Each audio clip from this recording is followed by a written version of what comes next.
ደስታችንን የሚሰጡን ደስታ ማለት ማንነታችን ለረጅም ጊዜ ጥበቃ ወይም ደግሞ ሰላም፣ ደህንነት እንዲሰማው በሚያደርግ ሁኔታ ውስጥ የምንቆይበት ሁኔታ ማለት ነው። ደስታ ማለት ይህ ደስታችንን የሚሰጡን ሶስት መሰረታዊ ነገሮች አሉ።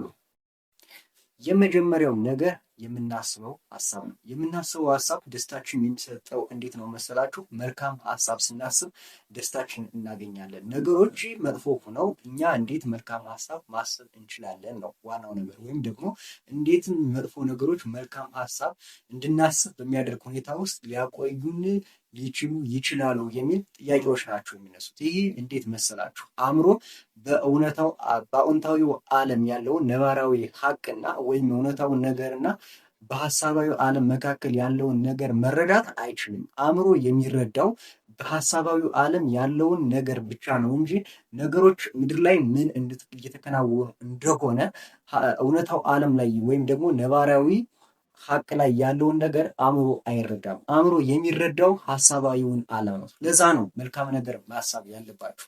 ነገሮች በሙሉ መጥፎ ሆነው እናንተ መልካም የምታስቡ ከሆነ አእምሯችሁ ሙዳችሁን አፌክት የሚያደርገው በምታስቡት ነገር ነው እንጂ ነባራዊው እውነታ ላይ ባለው ነገር አይደለም።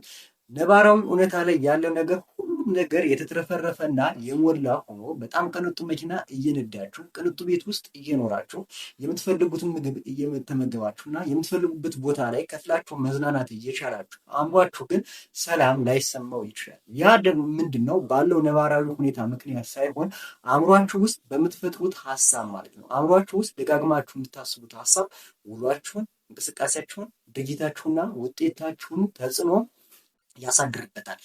እያንዳንዱ ውሏችሁና ድርጊታችሁ አእምሯችሁ ውስጥ በምታስቡት ሀሳብ ነው እንጂ የሚሆነው በእውነታው ዓለም አይደለም። ምክንያቱም አእምሮ እውነታን ዓለም መረዳት አይችልም። አእምሮ የሚረዳው ሀሳባዊውን ዓለም ብቻ ነው። ነገሮች በጣም ቻሌንጅ በሆኑበት ሰዓት፣ በጣም አስቸጋሪ በሆኑበት ሰዓት፣ በጣም ቻሌንጂንግ በሆኑበት ሰዓት፣ በጣም ከፍተኛ ውጥረት ውስጥ በገባችሁበት ሰዓት የምታስቡት መልካም ከሆነ ውሏችሁ በሙሉ መልካም ነው የሚሆነው። ውሏችሁ በሙሉ የደስታ ውሎ ነው የሚሆነው። ውሏችሁ ፕሮዳክት ነው የሚሆነው።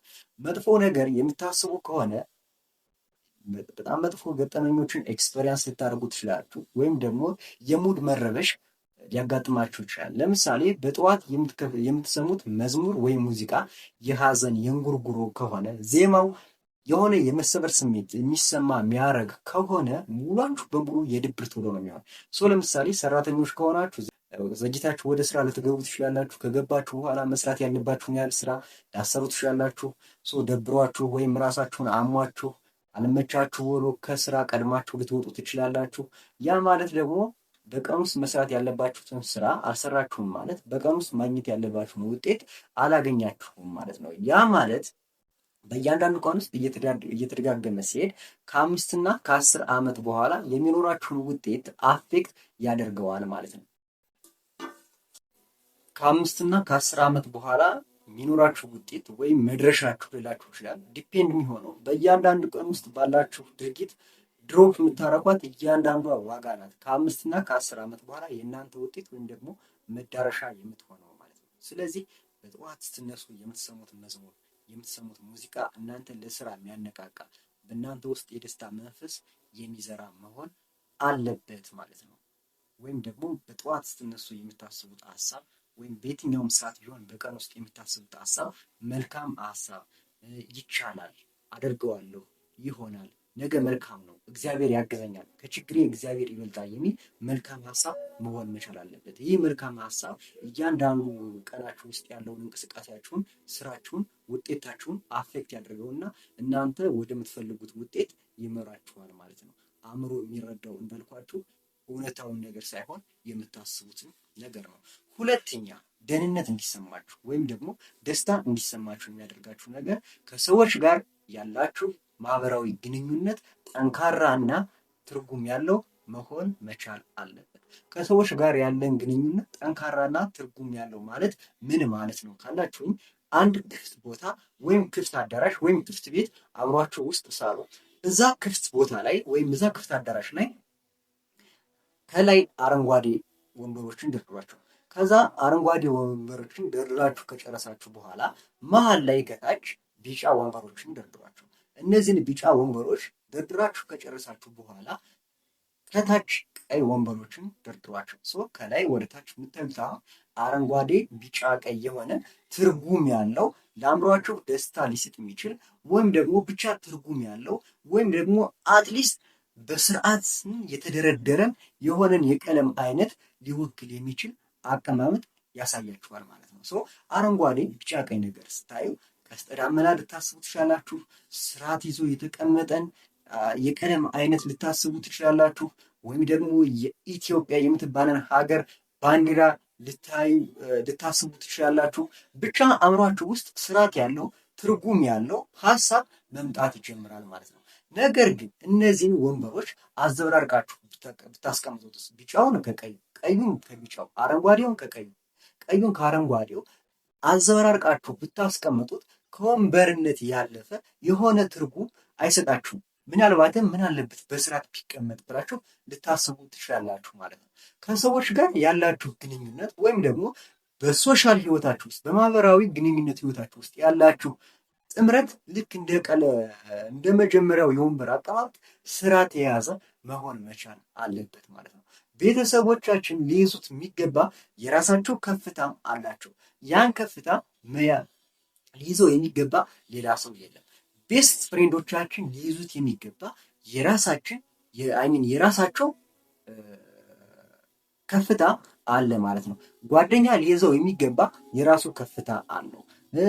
በሆነ የህይወት አጋጣሚ ውስጥ ያወቃችሁት ሰው ሊይዘው የሚገባ የራሱ ቦታ አለው። የስራ ባልደረቦቻችሁ ሊይዙት የሚገባ የራሳቸው ቦታ አላቸው። አንዳንድ ሰዎች የቤተሰብን ቦታ ለጓደኛ ይሰጣሉ። የፍቅረኛን ቦታ ለሆነ አካል ይሰጣሉ። ወይም ደግሞ የቤተሰብን ቦታ ለፍቅረኛ ሊሰጡ ይችላሉ። የእህትን ቦታ በሆነ የህይወት አጋጣሚ ላወቋት ለሆነ ልጅ ሊሰጡ ይችላሉ። የወንድምን ቦታ በሆነ የህይወት አጋጣሚ ላወቁት ለሆነ ሰው ሊሰጡ ይችላሉ። ይህ መሆን የሌለበት ነገር ነው። በሰው ለሰው ግንኙነታችን ላይ ወይም ደግሞ በሶሻል ላይፋችን ላይ መሆን የሌለበት ነገር ነው። ለቤተሰብህ የሚገባቸው ቦታ አለ። ለቤተሰብህ መስጠት ያለብህ ፍቅር አለ። ለጓደኞችህ የሚገባቸው ቦታ አለ። ለጓደኞችህ መስጠት ያለብህ ፍቅር አለ። ለእህትህ የሚገባት ቦታ ለፍቅረኛ አይገባትም። እህትህን እንደ ፍቅረኛ ዝቅ አድርገህ ትሪት ማድረግ የለብህም። ፍቅረኛህን እንደ እህትህ ከፍ አድርገህ ትሪት ማድረግ የለብህም። ወይም ደግሞ እንደ ወንድምህ የሆነን ሰው ትሪት ማድረግ የለብህም። ወይም ደግሞ ወንድምህን እንደ ተራ ጓደኛህ ትሪት ማድረግ የለብህም ማለት ነው። ቤተሰቦችህ ዲዘርቭ ሊያደርግ የሚገባቸው ፍቅር አለ። ከዛ ያነሰ ፍቅር ማግኘት የለባቸውም። ይህ ከእያንዳንዱ ወይም ደግሞ ጓደኞች የሚገባቸው ፍቅር አለ። ከዛ የበዛ ፍቅር አይገባቸውም። ከዛ ያነሰ ፍቅር አይገባቸውም። የስራ ባልደረቦች የሚገባቸው ቦታና ፍቅር አለ። ከዛ ያነሰም የበዛም አይገባቸውም። ከሰዎች ጋር ያለህ ግንኙነት ከአእምሮ ደህንነት ጋር ወይም ደግሞ ከደስታ ጋር ያለው ቀጥተኛ ግንኙነት ምን መሰለህ? ሰዎች የሚሰጡህ ምላሽ ነው። ሰዎች የሚሰጡህ ምላሽ ይወስነዋል። ሰዎች አንተ በሰጣቸው ልክ አይደለም የሚሰጡህ። ሰዎች ቦታ የሚሰጡህ እነሱ በለመዱትና በሚያውቁት ልክ ነው። ሰው ምንድን ነው በስተት ለቤተሰብ እንደ ቤተሰብ የምትሰጠውን ቦታ የሰጠኸው ቤስት ፍሬንድ የሰጠኸው ጓደኛ አንተን ግን እንደዛ አይደለም ሊሰጥህ የሚችል። ይሲ ለቤተሰብ መስጠት ያለብህን ፍቅር ለቤተሰብ መስጠት ሲኖርብህ ለቤተሰብ መስጠት ያለብህን ፍቅር ለሆነ ጓደኛ ብትሰጠው ያ ጓደኛ የሚመልስልህ ምላሽ የአንተን ደስታ አፌክት ያደርገዋል ወይም ተጽዕኖ ያሳድርበታል ማለት ነው። ምክንያቱም ያ ሰው ለአንተ የሚሰጥ ፍቅር እሱ የለመደውን ወይም ደግሞ እሱ ለአንተ ያለውን ቦታ አንተ በሱ ህይወት ውስጥ ማን እንደሆንክ መሰረት አድርጎ ነው እንጂ አንተ ለሱ ያለህን ቦታ አንተ ለሱ ያለህን ነገር መሰረት አድርጎ አይደለም ማለት ነው። ይህ ነገር በቀጥታ እነሱ ያላቸው ምላሽ የኛ ህይወት ላይ ተጽዕኖ አለው ማለት ነው። ስለዚህ አኮርዲንግሊ አክት ማድረግ አለባችሁ። ልክ አረንጓዴውን ወንበር ከአረንጓዴው ጋር እንዳስቀመጣችሁት ጓደኛ ከጓደኛ ጋር፣ ቤተሰብ ከቤተሰብ ጋር ነው። ከቤተሰብ ውስጥ አንዱን አባል እንደ ጓደኛ ትሪት ማድረግ የለባቸውም፣ ወይም ቤተሰብን እንደ ጓደኛ ትሪት ማድረግ የለባቸውም።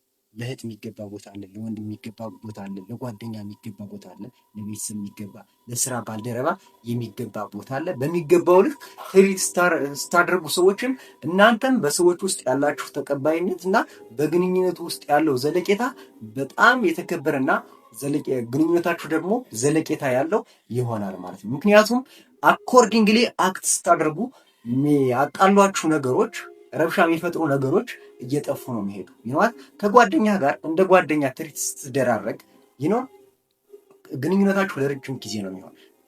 ለጓደኛ እንደ ቤተሰብ ወይም ደግሞ ለጓደኛ እንደ ፍቅረኛ ወይም ለሆነ አካል ያልሰጠውን ቦታ ትሪት የምታደርገው ከሆነ ምንድነው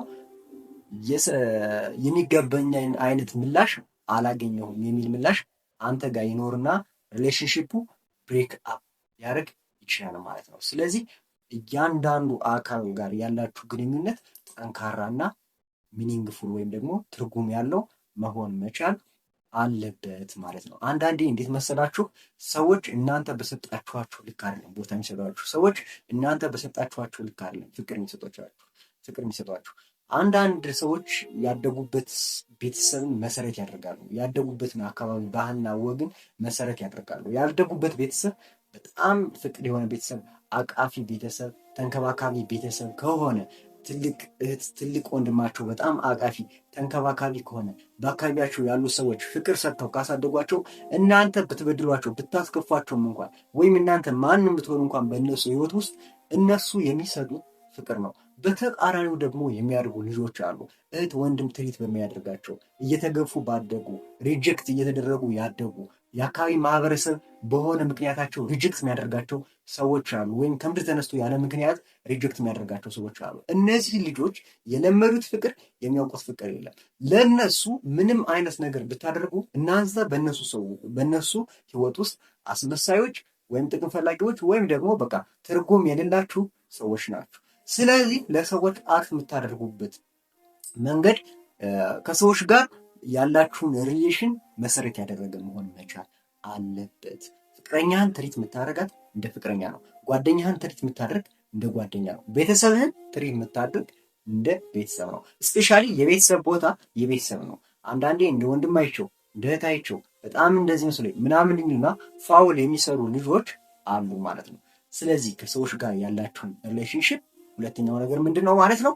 ጠንካራና ትርጉም ያለው መሆን መቻል አለበት ማለት ነው። ሶስተኛ ደግሞ በየቀኑ የምታደርጓት እንቅስቃሴ፣ በየቀኑ የሚኖራቸው ድርጊት ፊት ለፊት ማሳካት ከምትፈልጉት ነገር ጋር በተወሰነ ደረጃ ሪሌት ያደረገ መሆን መቻል አለበት። ይህ ማለት ምን መሰላችሁ ውድ ቤተሰቦች? ለምሳሌ ማለት ነው የተስተካከለ አቋም እንዲኖረው የሚፈልግ ሰው እና እንዲሁ በዘፈቀደ የሚኖር ሰው የሚውለው ውሎ የሚውለው እንቅስቃሴ የግድ የተለያየ መሆን መቻል አለበት። የተስተካከለ አቋም እንዲኖረው የሚፈልገው ሰው በጠዋት ተነስቶ ስፖርት መስራት፣ የሆነ አካላዊ እንቅስቃሴ ማድረግ፣ የሚበላቸውን ምግቦች መጠናቸውንና ምን አይነት ካሎሪ ምን አይነት ነገር እንዳላቸው መወሰን መቻል አለበት ማለት ነው። በዘፈቀደ ሲበላ መዋል የለበትም። በዘፈቀደ ሲንቀሳቀስ መዋል የለበትም። ጠዋት ሲነሳ ስፖርት መስራት አለበት። ምሽት ላይ ስፖርት መስራት ሊኖርበት ይችላል። አካላዊ እንቅስቃሴዎቹን መወሰን መቻል አለበት። አመጋጉን ደግሞ እንደገና መወሰን መምረጥ መቻል አለበት ማለት ነው። ምንድነው መሰላችሁ ይህ ደግሞ ከደስታችሁ ጋር በቀጥታ ያለው ግንኙነት እንዴት መሰላችሁ? ለምሳሌ ከሆነ ድቅድቅ ጨለማ በስተጀርባ የሆነ የብርሃን ፍንጣቂ በጨለማው አልፎ ለእናንተ እንደመታየት ማለት ነው። በየቀኑ የምታደርጓት የሆነ ድርጊት ካለች ከፊውቸር ላይ መሆን ከምትፈልጉት ነገር ጋር ሪሌት የሚያደርግ የሆነ ድርጊት የምታደርጉት ነገር ካለ ያን ነገር እንደምትሆኑት ያን መዳረሻ እንደምትደርሱት ልክ በጨለማው አልፎ እንደታያችሁ ብርሃን ለእናንተ የመሆን ምልክት ነው ማለት ነው። እነዚህ ሶስት ነገሮች ማለት ነው። አንደኛ የምናስበው መልካም አስተሳሰብ አእምሮ እውነታውን ዓለም ሳይሆን ሀሳባዊን ዓለም በመረዳቱና ኤክስፔሪየንስ በማድረጉ ምክንያት። ሁለተኛ ደግሞ ከሰዎች ጋር ያለን ግንኙነት ትርጉም ያለውና ጠንካራ መሆኑ። ሶስተኛ በየቀኑ የምናደርገው ድርጊት ወደፊት ማድረግ ከምንፈልገው መሆን ከምንፈልገው ማንነት ጋር ግንኙነት ያለው መሆኑ ማንነታችንን የደህንነት ስሜት እንዲሰማውና ወይም ደግሞ ደስተኞች እንድንሆን ያደርገናል ማለት ነው። በሌላ ቪዲዮ እስክንገናኝ ደህና ሰንብቱልኝ። በነገራችን ላይ እስከዚህ ከተከታተላችሁት ላይክ፣ ሰብስክራይብ እያደረጋችሁ ይመቻችሁ።